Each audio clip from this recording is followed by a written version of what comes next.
Hello and welcome to the new A-level history topic guide revision series for Communist Russia.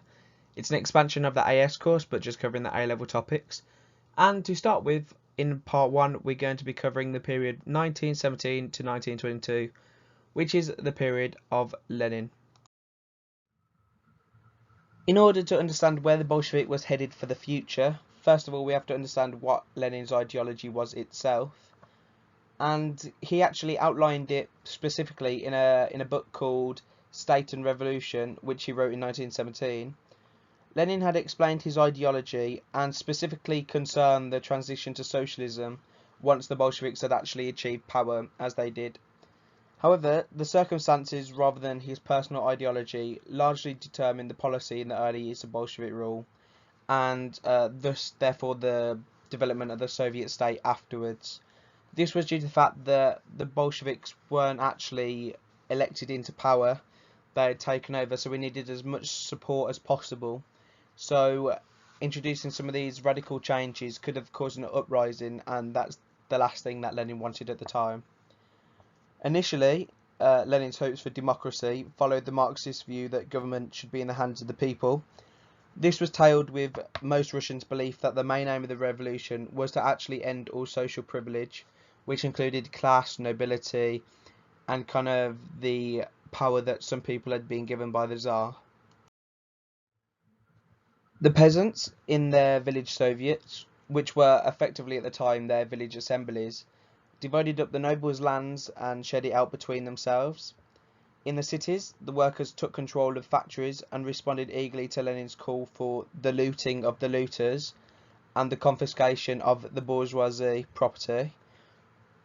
They also made the wealthy share their houses and do manual labour, which was kind of payback at the time due to the fact that this is what the bourgeoisie and the kind of nobility at the time would have made the peasants do. So all of this was basically just kind of payback towards what they had actually had to go through. Lenin, in his kind of manifesto at the start of Peace, Bread and Land, had to achieve the peace part of what he promised, and this came with the end of the war, the First World War, and the ideology that was of the utmost importance was this idea of the creation of a socialist society. However, Lenin and Trotsky believed that this socialist society in Russia was majorly dependent on a worldwide socialist revolution. And this, you can see in later times, is a very big contrast to what Stalin was promoted, because Stalin promoted socialism in one country, and Lenin and Trotsky kind of thought that they could have a revolution on a worldwide scale and make everyone a socialist revolution. This they hoped would actually emerge from the First World War as workers took on their employers and governments in a civil war, and they believed that these civil wars would break out among the European nations, and therefore society would kind of conform to Marxist ideas.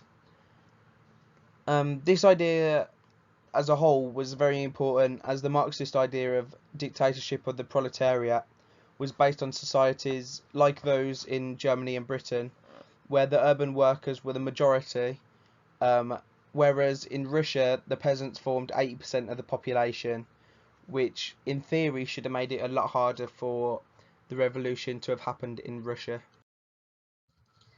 However, the German military advance continued, and the Bolsheviks, having promised a peace to the Russians, were forced to sign an armistice.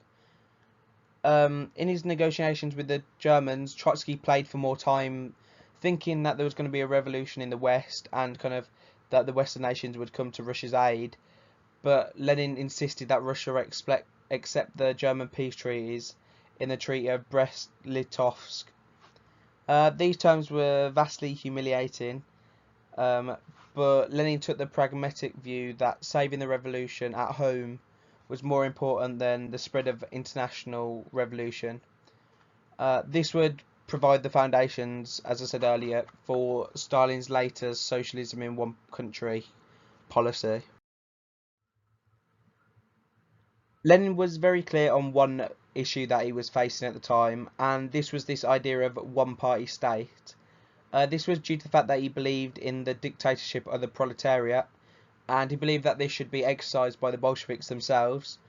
He had no real intention of sharing power with other socialists, and this is shown as he closed the Constituent Assembly after they didn't get the majority, and he increasingly bypassed the Petrograd Soviet themselves.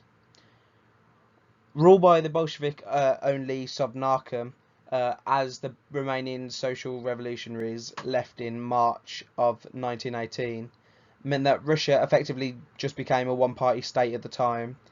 And in March 1918, once all the SRs had left, the Bolsheviks became known as the Communist Party.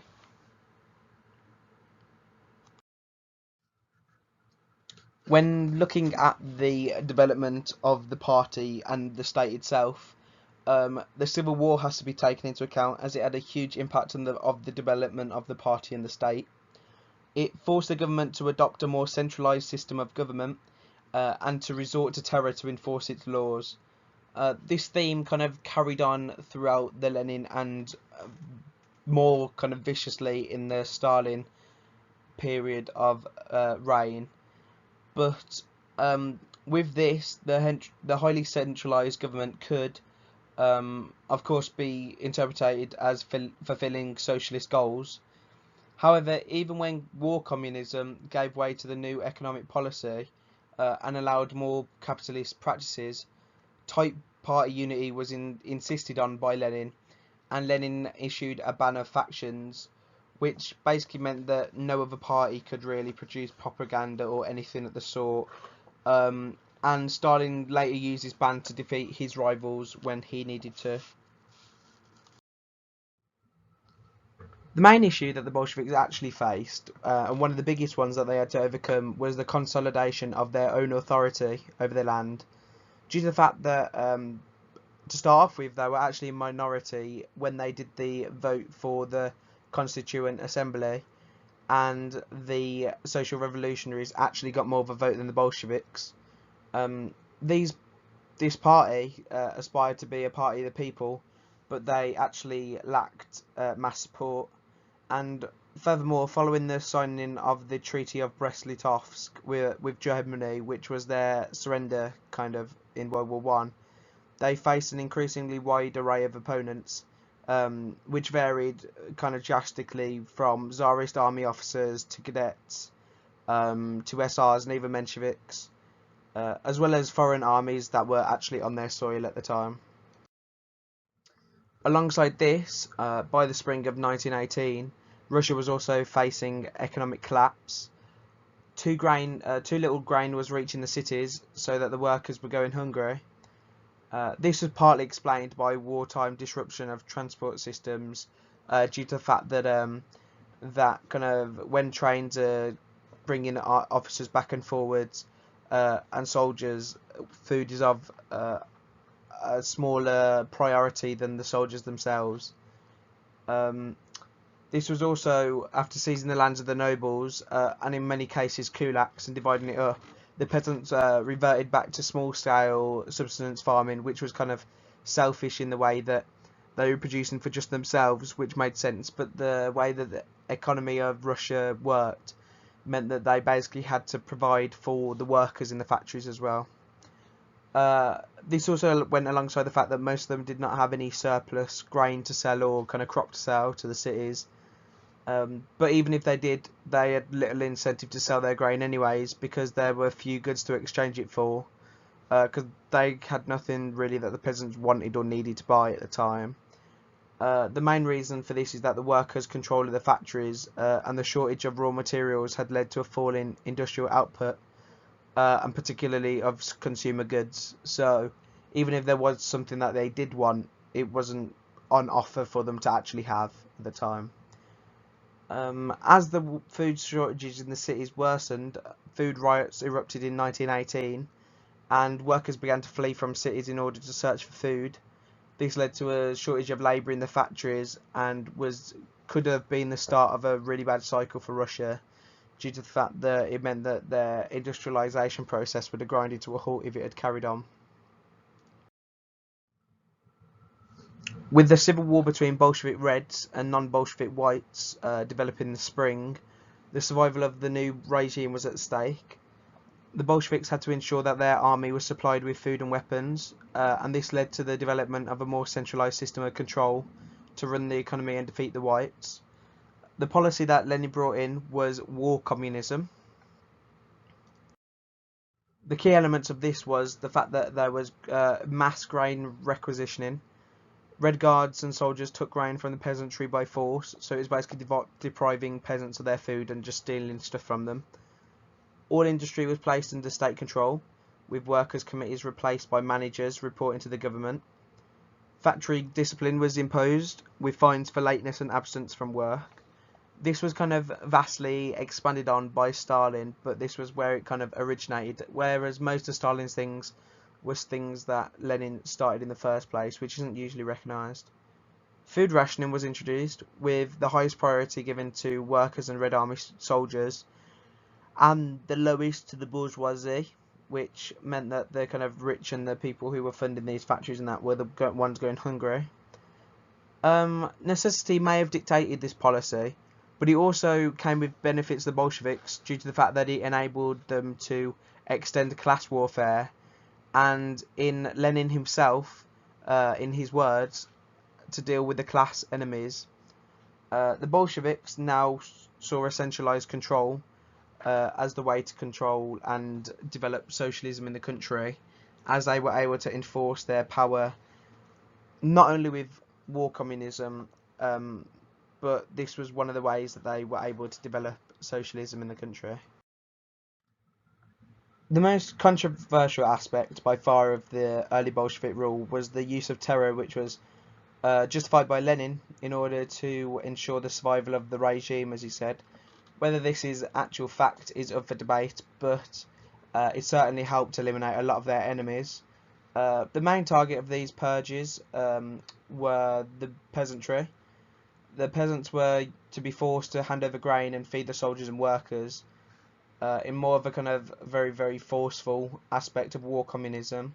The Chekers supported the grain requisitioning teams in seizing grain due to the fact that they were just government officials, and with the police being there, they would have provided the brutality that was needed to secure a lot of this grain.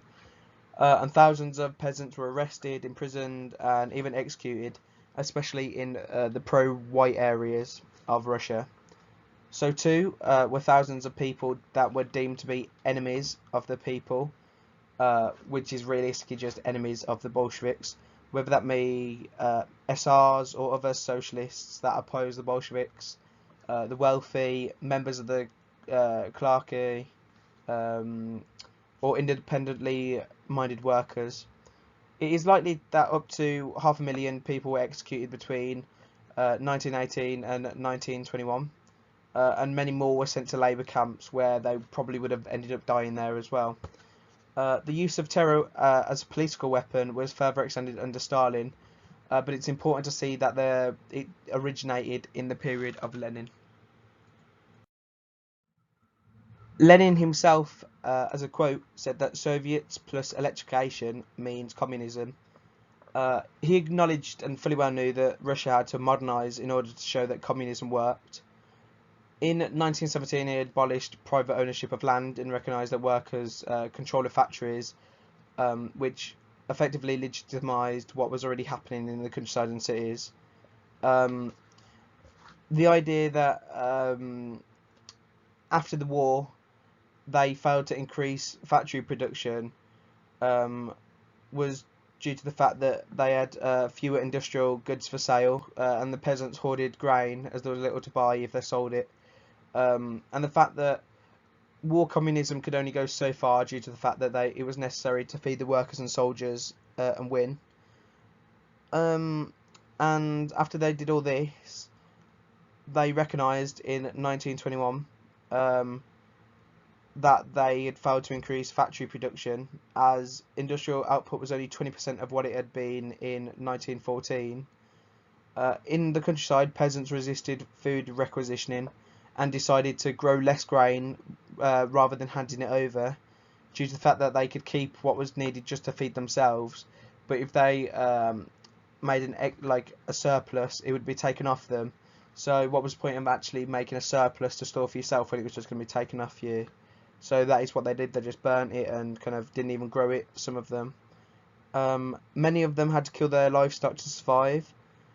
Famine, disease and strikes spread across the Soviet Union, as this is what the new Soviet state had been called at this time, instead of just Russia, or what it had been previously known as. And the most alarming for the government was an uprising in 1921 among the Kronstadt Staders, who were the pride and glory of the Russian Revolution, according to Trotsky himself. This revolt was crushed, but Lenin was very much shaken. And in August 1921, he announced the new economic policies, which are known as NE. The key points of these was that he was going to end grain requisitioning. Peasants were to hand over 20% of their grain, kind of like free-willed, and as like a form of tax, and the government could sell any remaining surplus that they had. The state would continue to control the commanding heights of the economy, which e.g. are the railways, coal, iron and steel, and small businesses and private trade were now allowed, whereas they hadn't beforehand in this time. Throughout this whole kind of period, you can see the fact and some of the kind of reforms that were put in place that are quite brutal and harsh, but it's kind of necessary to understand that this all happened under Lenin, even though it happened more drastically under Stalin. The key kind of dictatorship kind of principles that were introduced in Lenin's time was the fact that the church was prosecuted, the powers of the secret police were extended, and show trials were used to condemn the SRs. So it's kind of like shooting down opposition, as well as you have the kind of Red Terror and also the ban on factions, which came under Lenin. You also have increasingly decisions were made and policy shaped by two party bodies, which were the Central Committee and the Politburo. The Politburo had 7 members and included Lenin, Trotsky and Stalin. And in 1922, a new post, which was General of Secretary, was created to coordinate the work of the party. And this post was kind of taken up by Stalin and given to him. But it's very important, as we'll see in the next one, to see what Lenin himself actually thought of Stalin and what he wrote in his final testimony. But that's it for Lenin in this period. Sorry it's a bit weird, but it's because Stalin and Lenin quite like intertwined, so it's kind of hard to pull out the information on just one or the other. But I hope this helped, and we'll see you in the next one.